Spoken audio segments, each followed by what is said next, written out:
Hello everyone, welcome to Madhumita's delight. আজ share করব একটা সুন্দর আর লোভনীয় মিষ্টির রেসিপি।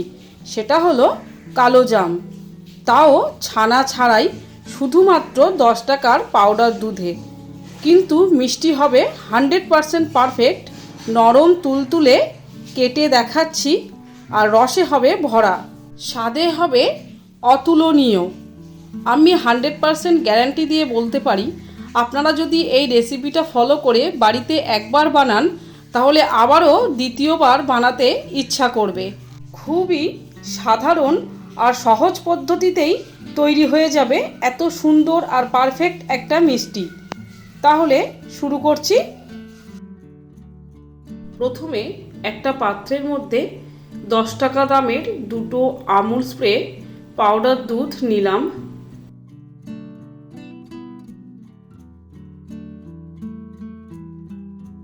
তিন টেবিল চামচ ময়দা নিলাম।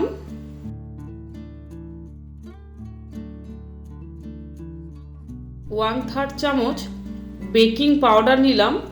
চামচ দিয়ে ভালো করে সবটা মিশিয়ে নেব।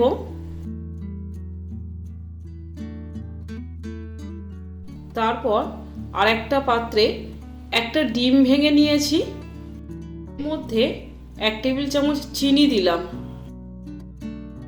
আর 1.5 চামচ ঘি দেব।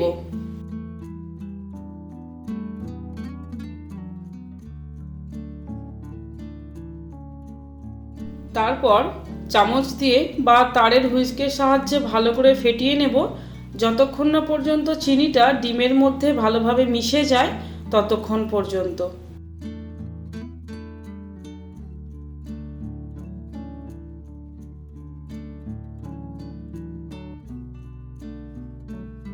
এবার ডিমের মিশ্রণটা দুধ আর ময়দার মধ্যে অল্প অল্প করে ঢালবো আর মাখাতে থাকবো, একসঙ্গে কিন্তু পুরোটা ঢালবো না।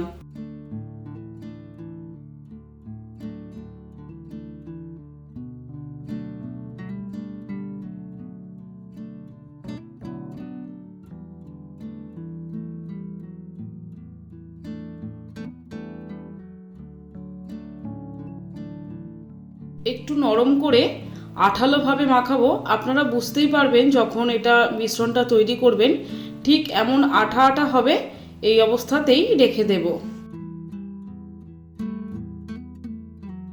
ডিমের মিশ্রণ এতটুকু বেশি হয়েছে আপনাদের দেখিয়ে দিলাম।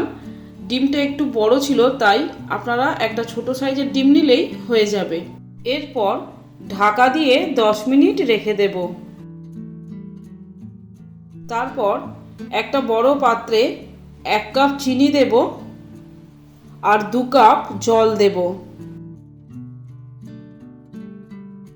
গ্যাস জ্বালিয়ে চিনির শিরাটা বানিয়ে নেব। একবার ফুটে উঠলেই গ্যাস অফ করে দিয়ে ঢাকা দিয়ে রাখব। পরবর্তী পর্যায়ে 10 মিনিট পর ঢাকাটা খুলব। মিশ্রণটা অনেকটাই জমে গেছে, হাতে একটু ঘি মাখিয়ে নেব। তারপর অল্প করে একটু নেব আর হাত দিয়ে ভালো করে গোল করে নেব। সামান্য একটু হাত দিয়ে লম্বা করে দুদিকে সমান করে নেব। আপনারা নিজেদের পছন্দ অনুযায়ী আকার দিতে পারেন, পুরো গোল করতে পারেন বা একটু লম্বা শেপ দিতে পারেন। আমি এমনই শেপ দিলাম।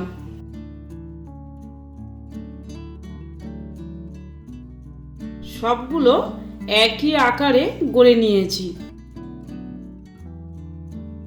সব শেষে কড়াইতে পর্যাপ্ত পরিমাণে রিফাইন্ড তেল গরম করতে দিয়েছি। তেল উষ্ণ গরম হলে এর মধ্যে কালোজামগুলো একে একে দেব।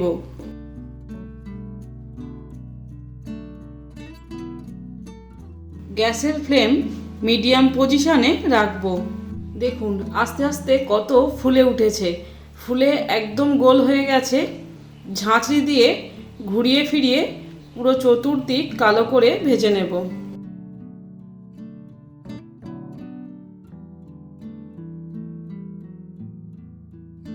মিষ্টিগুলোতে কালো রং ধরে গেছে, ভাজা হয়ে গেছে। তুলে নিয়ে চিনি শিরার মধ্যে দেব। চিনি শিরাতে দেওয়ার আগে দেখে নিতে হবে চিনির শিরা যেন উষ্ণ গরম থাকে। প্রয়োজন পড়লে মিষ্টিগুলো দেওয়ার আগে চিনির শিরাটা একবার গরম করে রেখে দেবেন। মিষ্টিগুলো দেওয়ার পর আর কিন্তু চিনির শিরা গরম করব না, দেওয়ার আগে গরম করে রাখতে পারেন। একটা সাঁড়াশি দিয়ে ভালো করে নাড়িয়ে নেব, যাতে রস মিষ্টির মধ্যে ভালোভাবে ঢুকে যায়। তারপর থালা ঢাকা দিয়ে 2 ঘন্টা রেখে দেব আর 2-3 বার মাঝে নাড়িয়ে দেব। 2 ঘন্টা পর মিষ্টির মধ্যে রস পুরো ভরে গেছে। মিষ্টিগুলো টিপে দেখাচ্ছি, দেখুন রস কত বেরোচ্ছে। প্লিজ ভিডিওটি লাইক ও শেয়ার করুন, আমার চ্যানেলটি সাবস্ক্রাইব ও পাশের বেল আইকনটিও প্রেস করুন, তাহলে আমি ভিডিও আপলোড করা মাত্রই আপনাদের মধ্যে নোটিফিকেশান পৌঁছে যাবে। ভালো থাকবেন, আবারও দেখা হবে পরবর্তী কোনো ইন্টারেস্টিং ভিডিওতে।